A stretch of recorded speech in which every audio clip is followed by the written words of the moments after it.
जरा कल्पना कीजिए, एक बहुत ही विशाल और भारी भरकम मशीन है। हम्म। ये दशकों से चल रही है, कोयले का धुआं उगल रही है और लाखों लोगों की ऊर्जा की जरूरतें पूरी कर रही है। हम्म। अब चुनौती ये है कि चलते चलते इस मशीन के पुर्जे बदलने हैं। अरे बाप रे, ये तो बहुत मुश्किल काम है। बिल्कुल। इसे एक नई और एकदम ग्रीन मशीन में बदलना है, और शर्त ये है कि इसे 1 सेकंड के लिए भी बंद नहीं कर सकते। मतलब उत्पादन भी करता रहना है और खुद को बदलना भी है। जी। क्या किसी इतने पुराने ढांचे के लिए ऐसा करना संभव है? मैं यही सोच रही थी। देखिए, ये बहुत ही सटीक तस्वीर पेश की आपने। और सच कहूं तो यही वो जटिल सच्चाई है जिसका सामना दुनिया भर की पारंपरिक ऊर्जा कंपनियां कर रही हैं। ये कोई नई तकनीक अपनाने भर की बात नहीं है। ये तो एक चलती हुई ट्रेन का इंजन बदलने जैसा है, वो भी उसकी स्पीड कम किए बिना। सही कहा। और ठीक यही वो सवाल है जिसके इर्द गिर्द आज की हमारी ये विस्तृत चर्चा घूमने वाली है। बिल्कुल। 2026 को जारी हुए टाटा पावर के वित्तीय वर्ष 2026 की चौथी तिमाही के अर्निंग्स कॉल ट्रांसक्रिप्ट और साथ ही उनका इन्वेस्टर प्रेजेंटेशन, जो कि बहुत ही दिलचस्प दस्तावेज है। एकदम हमारा मकसद सिर्फ मुनाफे के वो उबाऊ नंबर्स पढ़ना नहीं है।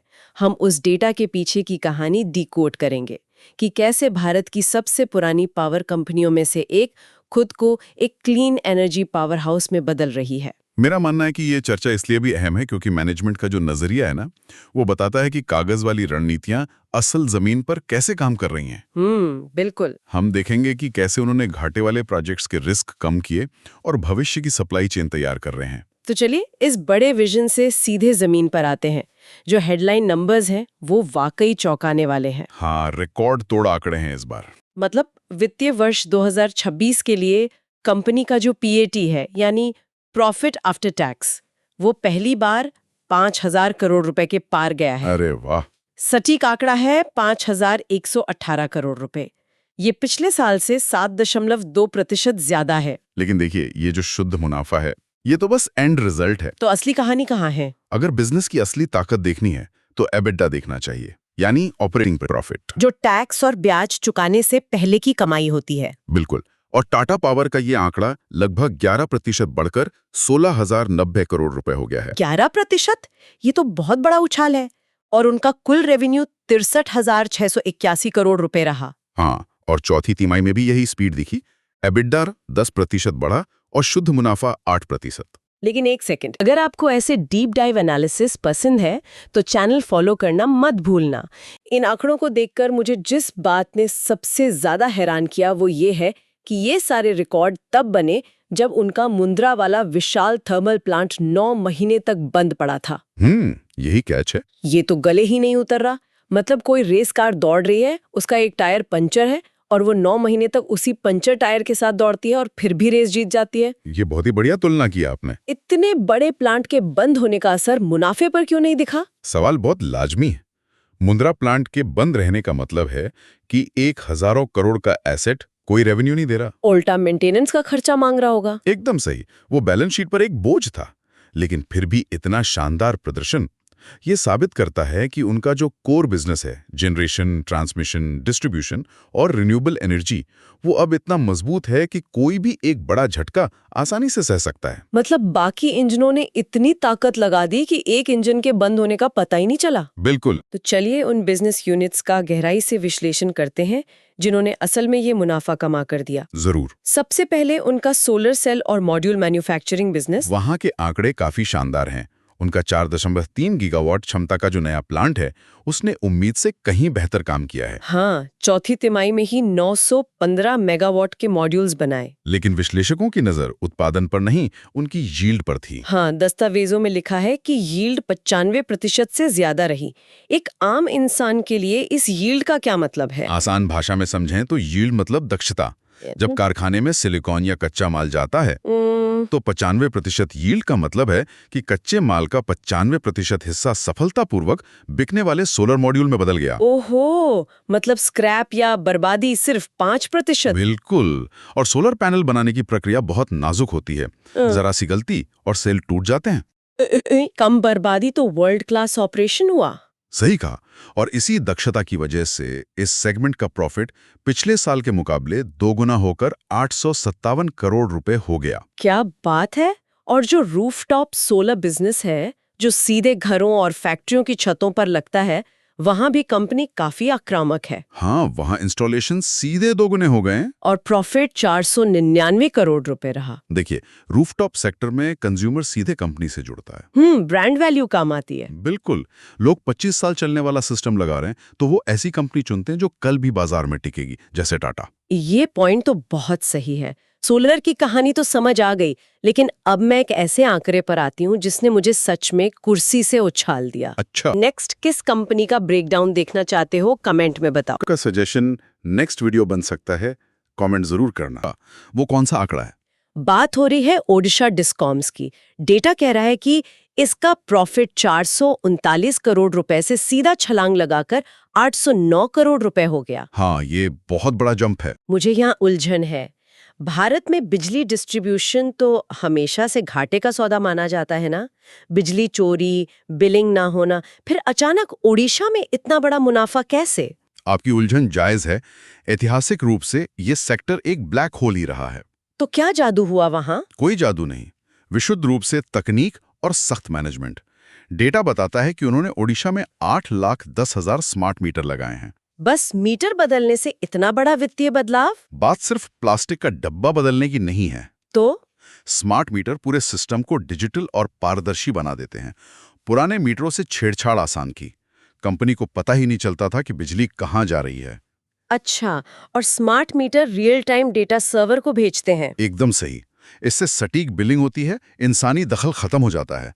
इसका सीधा असर उनके एटीएनसी नुकसान पर पड़ा। अगर मैं सही समझ रही हूँ, AT&C मतलब एग्रीगेट टेक्निकल एंड कमर्शियल नुकसान, यानी वो बिजली जो प्लांट से तो निकली, लेकिन चोरी या तकनीकी कमी की वजह से उसका बिल नहीं बना। परफेक्ट।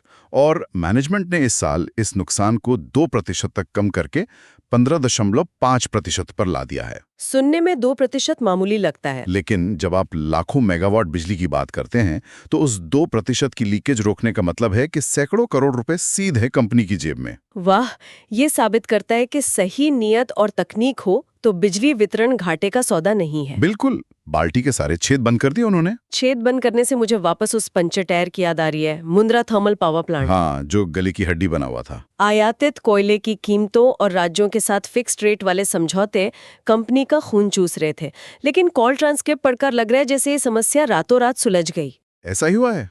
अर्निंग्स कॉल में सीईओ प्रवीर सिन्हा ने साफ कहा कि मुंद्रा के कारण जो भारी दबाव था वो अब खत्म हो गया है। और इसका कारण वो नया समझौता है ना, SPPA? हाँ, supplementary power purchase agreement Gujarat सरकार के साथ साइन हो चुका है और बाकी 4 राज्यों के साथ भी 4-6 हफ्तों में होने की उम्मीद है। एनालिस्ट्स ने इस पर काफी तीखे सवाल पूछे थे। एवेंडस पार्क के केतन जैन ने पूछा था कि क्या पूरे प्लांट की सभी 5 यूनिट्स नए समझौते पर चल रही हैं? इस पर मैनेजमेंट ने बताया कि फिलहाल 5 यूनिट सरकार के सेक्शन 11 के तहत चल रही हैं। ये सेक्शन 11 क्या है? जब देश में बिजली की भारी मांग हो तो ग्रिड बचाने के लिए सरकार आपातकालीन निर्देश देती है कि हर प्लांट पूरी क्षमता से चले। उसे सेक्शन 11 कहते हैं। अच्छा, लेकिन राहत की बात यह है कि भले ही प्लांट सरकार के आदेश पर चल रहा है, बिलिंग नए सप्लीमेंट्री समझौते के हिसाब से ही हो रही है। समझ गए। और एक राजेश मजूमदार का भी सवाल था, कोयले की कीमत, FOB कॉस्ट और रॉयल्टी को लेकर। हाँ, जिस पर प्रवीर सिन्हा ने साफ कहा कि ईंधन की कीमत अब पास थ्रू है। इसे मैं एक उदाहरण से समझाती हूँ। मान लीजिए एक ढाबा है। ठीक है। पुराना अग्रीमेंट कहता था कि थाली 50 रुपए की ही रहेगी, चाहे बाजार में टमाटर या गैस कितने भी महंगे हो जाए। इसमें तो ढाबे वाले का दिवाला निकल जाएगा। जो टाटा पावर के साथ हो रहा था। लेकिन अब नया पास थ्रू मॉडल कहता है कि टमाटर का जो भी ताजा रेट होगा वो सीधे थाली की कीमत में जुड़ेगा और ग्राहक उसे चुकाएगा। बिल्कुल। अब ढागे वाले को अपनी जेब से घाटा नहीं सहना पड़ेगा। क्या ये तुलना ठीक है? बहुत ही शानदार तुलना है। पास थ्रू का मतलब ही यही है कि इंटरनेशनल कोयले की कीमतों का रिस्क अब कंपनी से हटकर राज्य सरकारों के पास चला गया है। तो मुंद्रा जो एक बोझ था वो अब एक स्टेबल एसेट बन जाएगा। एकदम सही। सतह पर तो सब बहुत अच्छा लग रहा है, मुनाफा बढ़ रहा है, मुंद्रा की समस्या सुलझ गई। लेकिन कोई भी एनालिसिस बैलेंस शीट देखे बिना पूरा नहीं होता। हाँ, अगर अब तक का एनालिसिस यूजफुल लग रहा है तो एक क्विक लाइक कर देना, या अगर आपको लगता है ये कंटेंट और लोगों तक जाना चाहिए तो शेयर भी कर सकते हो। वही खाते की असलियत जानना जरूरी है। कंपनी पर कुल कर्ज 56,000 करोड़ रुपए का है। 56,000 करोड़। सुनकर तो कोई भी घबरा जाएगा। आम इंसान के नजरिए से तो रकम बहुत बड़ी है, लेकिन इंफ्रास्ट्रक्चर सेक्टर का अर्थशास्त्र अलग होता है। वो कैसे? यहाँ एक प्लांट लगाने में हजारों करोड़ों का निवेश लगता है। विश्लेषक सिर्फ कर्ज की रकम नहीं, रेशो देखते हैं। टाटा पावर का नेट डेट टू एबिटेडा रेशो 3.3 है। इस 3.3 को थोड़ा सरल कीजिए। मतलब कंपनी साल भर में जो ऑपरेटिंग मुनाफा कमा रही है, कुल कर्ज उसका 3.25 गुना है। क्या ये सुरक्षित दायरे में है? बहुत सुरक्षित। पावर सेक्टर में एक बार ट्रांसमिशन लाइन बन गई तो 25-30 साल तक लगातार कैश आता रहता है, बिना ज्यादा खर्चे के। हाँ, इसलिए इंफ्रा सेक्टर में 3 से 4 का रेशियो बहुत स्टेबल माना जाता है। वो आराम से ब्याज चुका सकते हैं। ये काफी मददगार है। कर्ज से ही जुड़ा एक मुद्दा था केपेक्स मिस। ओहो, ये तो पूरे अर्निंग्स कॉल का सबसे बेहतरीन हिस्सा था। हाँ, एक्सिस कैपिटल के सुमित किशोर ने मैनेजमेंट को याद दिलाया कि उनका टारगेट 22 से 25 हजार करोड़ रुपए खर्च करने का था। लेकिन खर्च सिर्फ 13,000 करोड़ हुए। लगभग आधा। ऐसा क्यों? क्या वो निवेश करने से डर रहे हैं? बिल्कुल नहीं। मैनेजमेंट ने बताया कि ये पैसा बचाकर कंजूसी नहीं की है, ये एक रणनीतिक फैसला था। तो प्रोजेक्ट्स रोके क्यों? 2 जमीनी कारण थे। पहला, right of way. Transmission line बिछाने के लिए जमीन के अधिकार मिलने में देरी हो रही थी। और दूसरा, इंटरस्टेट ट्रांसमिशन सिस्टम में देरी, यानी राज्यों के बीच बिजली ले जाने वाले प्रोजेक्ट्स। मतलब वो प्लांट तो तैयार कर लेते, लेकिन बिजली देश के ग्रिड तक पहुंचाने वाली लाइनें ही नहीं थी। तय किया कि जब तक ग्रिड से जुड़ने का पक्का अधिकार, जिसे परमानेंट जीएनए कहते हैं, नहीं मिल जाता, वो प्लांट खड़ा नहीं करेंगे। ये तो कुछ ऐसा हुआ कि आपने लाखों खर्च करके एक महंगी स्मार्ट टीवी खरीद ली, दीवार पे टांग दी, लेकिन पीछे बिजली का सॉकेट ही नहीं है। हाँ, टीवी बस शोपीस बनी हुई है। उन्होंने सोचा कि जब तक सॉकेट में करंट नहीं आता, पैसा ब्लॉक नहीं करेंगे। एकदम सही। बाजार में जहां हर कंपनी बस तेजी से पैसा खर्च करके ग्रोथ दिखाना चाहती है, वहां ऐसा कदम उठाना वित्तीय अनुशासन की मिसाल है। जो पैसा इस साल बचा वो आगे खर्च होगा। तो भविष्य का विजन क्या है? वित्तीय वर्ष 2027 के लिए फिर से 25,000 करोड़ का कैपेक्स लक्ष्य रखा है। जिसमें 2.5 गीगावाट के रुके हुए सोलर और विंड प्रोजेक्ट्स भी शामिल हैं। हाँ, और इसी पर बात करते हुए एम्बेट कैपिटल के सतीदीप जैन ने एक नए सरकारी नियम का जिक्र किया। वो 1 जून 2026 वाला नियम। जी, जिसके तहत सरकारी प्रोजेक्ट्स में भारतीय मूल के सोलर सेल लगाना अनिवार्य होगा। क्या टाटा पावर इसके लिए तैयार है? उनकी प्लानिंग देखकर आप हैरान रह जाएंगी। वो सिर्फ इंतजार नहीं कर रहे, वो तमिलनाडु में 10 गीगावाट का नया वेफर और इनगॉट प्लांट लगा रहे हैं। जरा यहाँ रुकते हैं। अक्सर हम सिर्फ सोलर पैनल की बात करते हैं, ये वेफर और इनगॉट क्या है? देखिए, सोलर पैनल सीधे नहीं बनते। पहले सिलिकॉन को पिघलाकर बड़े ब्लॉक बनते हैं, उन्हें इनगॉट कहते हैं। अच्छा। फिर उन ब्लॉक्स को पतले स्लाइस में काटा जाता है, वो वेफर कहलाते हैं। उन वेफर्स पर कोटिंग करके सेल बनते हैं और कई सेल्स जुड़कर मॉड्यूल या पैनल बनते हैं। तो अभी तक भारत ये वेफर आयात करता था? हाँ, चीन या अन्य देशों से। हम यहाँ सिर्फ उन्हें जोड़कर पैनल बनाते थे। तो अब टाटा पावर एकदम शुरुआत से खुद बनाएगी? बिल्कुल, अपना पूरा इन हाउस इकोसिस्टम होगा। जब मेड इन इंडिया का नियम आएगा, उन्हें किसी बाहरी देश का मुंह नहीं देखना पड़ेगा। ये तो मास्टर स्ट्रोक है। और रूफटॉप को लेकर भी मैनेजमेंट कह रहा है कि अगले साल 60 से 100% की ग्रोथ हो सकती है। हाँ, क्योंकि सरकार रूफटॉप पर भारी सब्सिडी देती है और उसके लिए भी भारतीय सेल जरूरी हैं। तो ये प्लांट वहां भी मुनाफे को कई गुना बढ़ा देगा। एक छोटी सी अपडेट और थी टाटा प्रोजेक्ट्स को लेकर। वो पुराने घाटे वाले प्रोजेक्ट्स अब खत्म हो चुके हैं। ओहो, जो बैलेंस शीट पर भारी पड़ रहे थे। हाँ, अब नए ऑर्डर्स में अच्छे मार्जिन्स हैं और 27 तक इसके मुनाफे में आने की उम्मीद है। अगर इस पूरे चर्चा को एक वाक्य में समेटना हो तो मुझे लगता है कि ये कंपनी आक्रामक तरीके से बढ़ना तो चाहती है, लेकिन किसी अंधी दौड़ में शामिल नहीं होना चाहती। मैं इसे कॉन्फिडेंट बट कैलिब्रेटेड कहूंगा, यानी आत्मविश्वासी लेकिन संतुलित। सही शब्द है। उनके पास 56,000 करोड़ का कर्ज है, पर कंट्रोल में है। जब ग्रिड तैयार नहीं था तो उन्होंने रुकने का फैसला किया। ये मैच्योरिटी है। तो चलिए चर्चा को समेटते हैं। टाटा पावर ने पुराने दर्द यानी मुंद्रा को एक स्थिर एसेट में बदल दिया है, ओडिशा में डिस्ट्रीब्यूशन से मुनाफा कमाया है और अब खुद वेफर और सेल बनाकर एक end to end renewable power house बन रहे हैं। और अपना वित्तीय आधार भी मजबूत रखा है। लेकिन जाते जाते सुनने वालों के लिए एक सवाल छोड़कर जाना चाहती हूँ, कैसा सवाल? जो इस सारे डेटा के बीच शायद छुप गया है। प्रेजेंटेशन में कंपनी ने 2045 तक थर्मल पावर से पूरी तरह दूर होने का लक्ष्य रखा है। हाँ, उनका नेट जीरो टारगेट।